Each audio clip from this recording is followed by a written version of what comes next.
You from AllBreed Entertainment. Doing an interview with Myrical, man of the hour. He's doing big things. I'm going to be interviewing him and asking him questions. First question is, who is your biggest influence in hip hop today? I think my biggest influence would have to be Eminem. He helped break cultural barriers. Rap used to be African American culture, and he showed us how we can get respect from them as artists, by his lyrics and rhyming.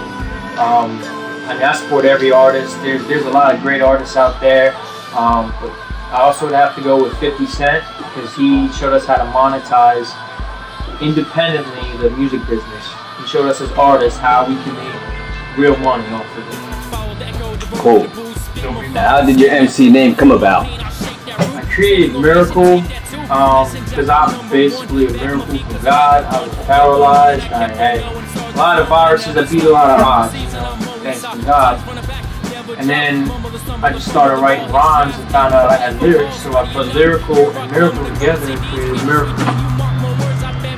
Okay. Now how has hip hop changed throughout the years?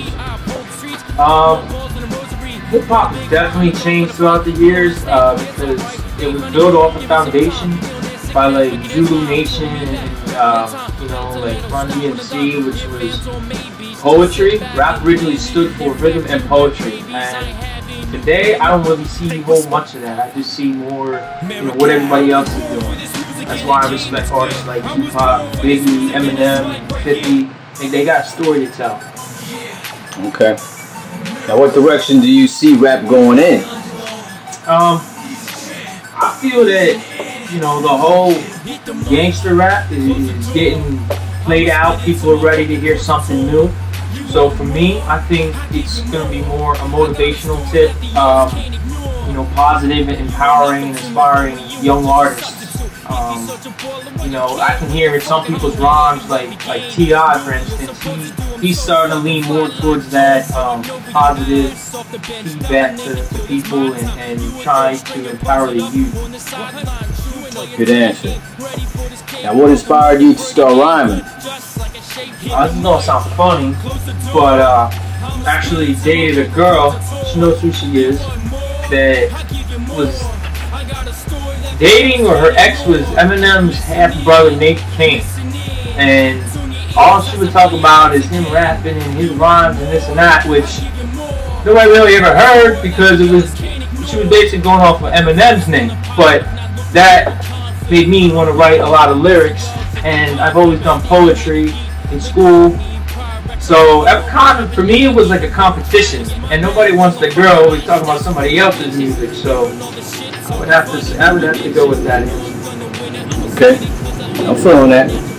Now, how is your music different than your peers? My music, I would say, is definitely different because I try and deliver a message and everything. There's nothing in my music that I falsify. Either I've been through it or I know somebody going through it. I basically try to inspire people to think positive even in negative times. Because a negative thought is only going to bring negative actions. Now, what type of message are you trying to deliver to your audience? I got a story to tell, and everybody's got a story. Mine's no better than the next person's. It's just different. I just want everybody to see, even through the struggle, you can still do positive things. Like, I had a job when I was living in Florida. Things didn't work out there, so I was on unemployment for a couple months, and then I ended up coming with my best song, Born for This. That was from the heart. So, you can do positive things even in your struggle. When you're out of your comfort zone, when your mind's working the most. That's a story within itself. And what are you currently doing to network with other artists and promoters? I got Twitter, twitter.com/Myrical. Check me out there. Reverb Nation, I reach out to other artists. We hooking up future collabs. Go to local venues. Basically, YouTube, Facebook, stuff like that. It's in the digital world right now, so we're basically getting back to the internet. And I think hip hop's it's easier for us artists to get out there indirectly instead of fly to sing Atlanta or something and meet the artist. You shoot in the email. Okay, I agree. Is there any major difference between your recent album and the one you are working on? Yes, absolutely. The first album, you know, we were playing around with some things, you know, keeping it basic. With the hooks, the new CD, I'm getting more intricate with the hooks, more party stuff for people to rock out to. Me and my producer actually really being hard on the beat selection with this one, and we're really taking our time with it. You know, I mean, I always feel like you can step up your game. Everybody can always do better. So we're just trying to play with some different flows and you know, see what we got. Okay. Is there any projects you're currently working on? Yes, so we got 2 projects. One is the second mixtape. You know, we dropped the mixtape 3 months ago. Are You Ready? You can download that on datpiff.com for free. But we haven't really came up with a title yet. We're still playing around with some ideas. And we got The Last Enemy, my album, the debut album coming up. We don't have a deadline for that yet, but we're not sure when we're going to release it. But there are a couple of songs that we want to select.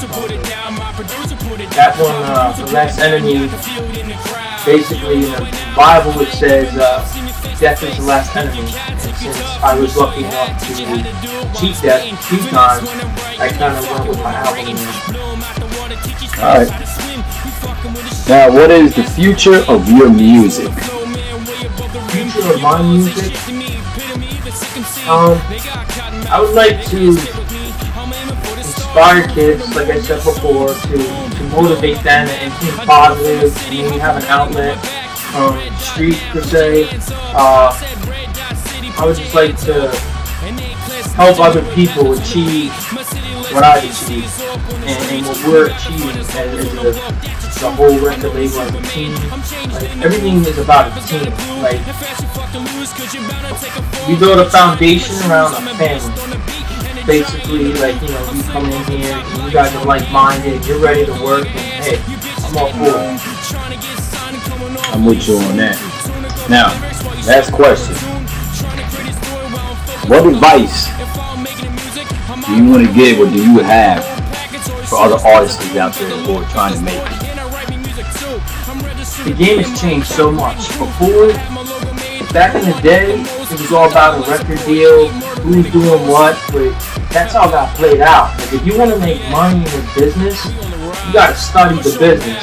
I mean, rap is only, music is only 25% talent. You know, believe it or not, you have the most skills in the world, and if you don't have the right business mind, if you haven't done your homework, you're not going to succeed. So I would just say, anything you can get your hands on, in the library, you know, Barnes & Noble, Borders, I spend days in there. You know, online you can get it free, Google everything. People like Wendy Day, she has a great site, Rap Coalition, that I've read for years, and actually recently just got in contact with her, so I just bought her book on Kindle, so check that out. I strongly advise that, and it just sends the youth in the right direction.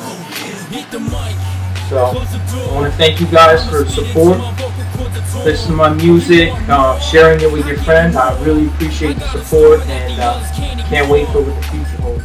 Nothing to me, homie, you were just a substitute. If you such a baller, why you care what the fuck I do? Where do I begin? Do what you're supposed to do. I'm so fucking fly like John, so I know you. Rest off the bench.